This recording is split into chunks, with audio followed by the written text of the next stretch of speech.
नमस्ते, मेरा नाम डॉक्टर नीरज रायते है। आज मैंने बेरियाट्रिक सर्जरी करने का डिसीजन ले लिया है। उसके बाद मैंने क्या क्या प्रिपरेशन करनी चाहिए उसके बारे में डिस्कस करने वाले हैं। तो बेरियाट्रिक सर्जरी की प्रिपरेशन हम ब्रॉडली दो हिस्सों में डिवाइड करते हैं। एक जो लॉन्ग टर्म प्रिपरेशन है और एक जो शॉर्ट टर्म प्रिपरेशन है। लॉन्ग टर्म प्रिपरेशन क्या है? काफी सारे पेशेंट्स हमें मिलते तो 8-9 महीने पहले है, लेकिन सर्जरी करने आते हैं 8-9 महीने के बाद। तो हम ये सारे एक्सेस वेट पेशेंट्स से एक्सपेक्ट करते हैं कि एक काइंड ऑफ डिसिप्लिन में आप खुद को ढाल लो। तो एक फिक्स डिसिप्लिन लाइफ अगर आप जी रहे हो तो आपको बेरियाट्रिक सर्जरी से बहुत अच्छे रिजल्ट्स मिल सकते हैं। बेरियाट्रिक सर्जरी से आपको बहुत फायदा हो सकता है। तो लॉन्ग टर्म के लिए बस डिसिप्लिन या कंसिस्टेंसी, ये एक चीज अगर हम अडॉप्ट कर सकते हैं तो उसका हमें फायदा होता है। शॉर्ट टर्म में क्या है, जब भी हमने सर्जरी का डिसीजन ले लिया हो तो बेस्ड ऑन माय वेट, मतलब हमारा जो वेट है उसके हिसाब से डॉक्टर डिसाइड करते हैं कि हमें क्या प्रिपरेशन देनी चाहिए। अगर वेट बहुत ज्यादा हो तो 5 से 7 दिन के लिए लिक्विड डाइट देते हैं। डायूरेटिक्स मतलब शरीर का पानी कम करने की दवाइयां देते हैं।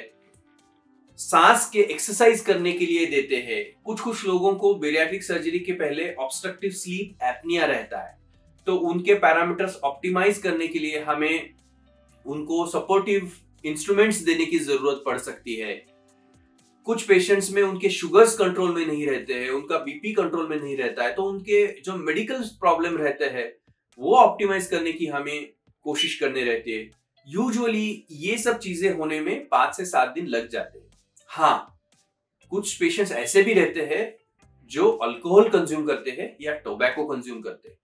हम उनसे हाथ जोड़ के विनती करते हैं कि अगर आप अल्कोहल बंद करना नहीं चाहते, टोबैको बंद करना नहीं चाहते, तो आप बेरियाट्रिक सर्जरी के बारे में मत सोचिए। बेरियाट्रिक सर्जरी हमारे जिंदगी में एक नया बदलाव लाने वाला है, जिसमें आपका कोऑपरेशन भी उतना ही जरूरी है। तो हमें अल्कोहल और टोबैको बंद करना बहुत जरूरी है, और जब तक आप वो नहीं करोगे आपको अच्छा बेरियाट्रिक सर्जरी में रिजल्ट नहीं मिलेगा। एक तरफ हम टंकी में पानी डाल रहे हैं और दूसरी तरफ से अगर हम नल चालू रखेंगे तो टंकी भरेगी कैसे? उसी तरह से एक तरफ हम वेट लॉस मेजर्स ले रहे हैं और एक तरफ हम वजन बढ़ाने की चीजें कर रहे हैं, तो हमें अच्छे रिजल्ट्स नहीं मिलेंगे। तो friends, lifestyle modification to set the life into a discipline, ये सबसे इंपॉर्टेंट चीज है। रेस्पिरेटरी एक्सरसाइजेस, ये सबसे इंपॉर्टेंट चीज है। और डाइट, जो हमारे न्यूट्रिशनिस्ट आपको सर्जरी के पहले एडवाइस करते हैं, ये तीसरी इंपॉर्टेंट चीज है। इन चीजों के साथ आप बेरियाट्रिक सर्जरी के लिए हंसी हंसी जा सकते हैं और बेरियाट्रिक सर्जरी के बाद भी बहुत अच्छे से खुश रह सकते हैं। Thank you.